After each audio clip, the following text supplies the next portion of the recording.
I don't watch television. Like, I no longer feed my mind or my aura or my field with negative or fear mongering type stuff. So I don't watch like the news. So a lot of people would probably judge me for that, I'm sure, but it is what it is, you know what I mean?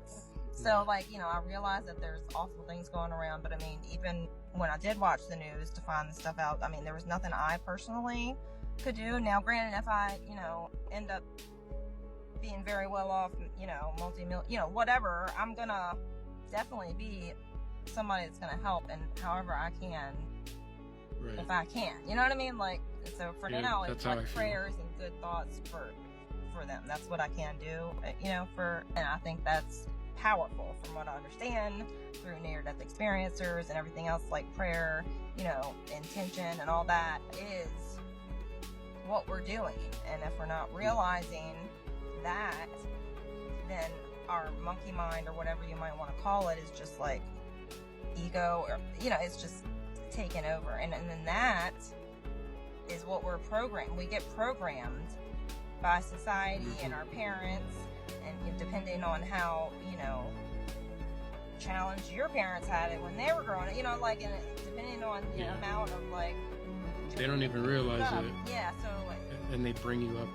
Yeah, and stuff. Yeah. Right, and so and a lot of generations aren't, you know, they're still not healed and could, you know, need to figure out, you know, stuff. But I do think there is something going on with consciousness right now. There is like a change. There's a shift happening, and I feel like it's weird, isn't it? It is very. It's weird. It's like everywhere. Yeah, it can be like weird watching. Like again, I've never watched the news. Like people have given me flack for it because I'm like, what's that? I'm like, what are they talking about? And they're like, you don't know? They're like, what's going on? I was like, even during COVID, I was like, I was like, whatever, you know.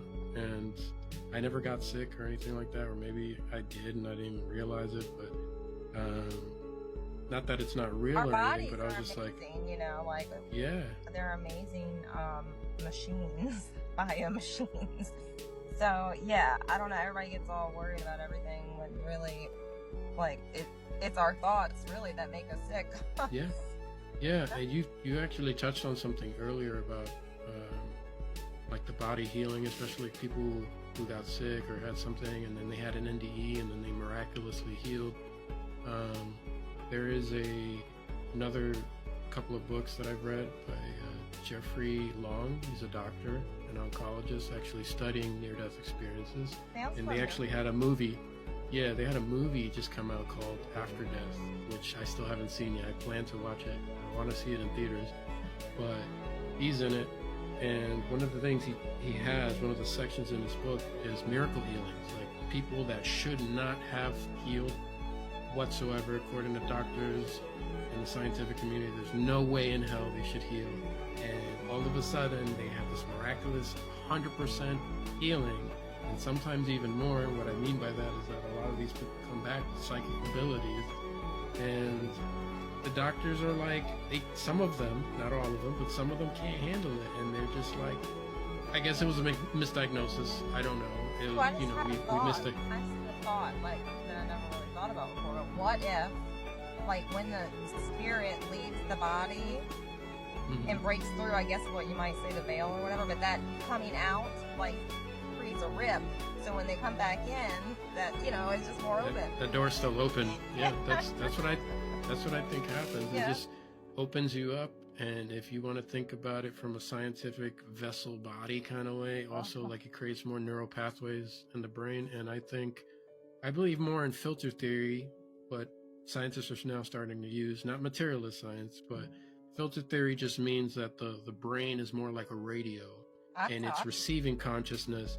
Yeah, it's receiving consciousness. Filter and but then you'll have and antenna. Yeah. It's like, it's all that.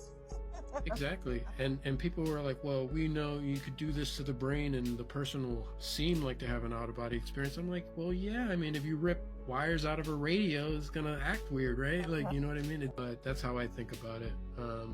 And we have, for our skeptics out there, people were like, oh, there's no proof and stuff. And there is a lot of data on this already that they're already formulating. The trouble is that when they try to hand this data off to the other skeptical scientists or doctors, they don't even want to look because they're like, I know it's wrong, so I'm not even going to look, which is, in my opinion, I'm like, you're not a real scientist if you're not going to take in the data, you know, even if it means you're wrong. But there's something also called veridical evidence, and veridical evidence is when, this is for the people that don't know, when someone has like an out-of-body experience, whether or not it was from an NDE or not, doesn't matter, but when they have an out-of-body experience and they can recount situations, conversations that were held far away from their body, and you have witnesses where like there's no other way you could have known that he was there. It was just me and her or him or whatever, and they will count. To them, the information sometimes is weird. It's like, yeah, grandma was there and she was also smoking a cigarette, which is weird because I know she doesn't smoke. And then you tell grandma, and grandma's freaking out, like, how does she know that?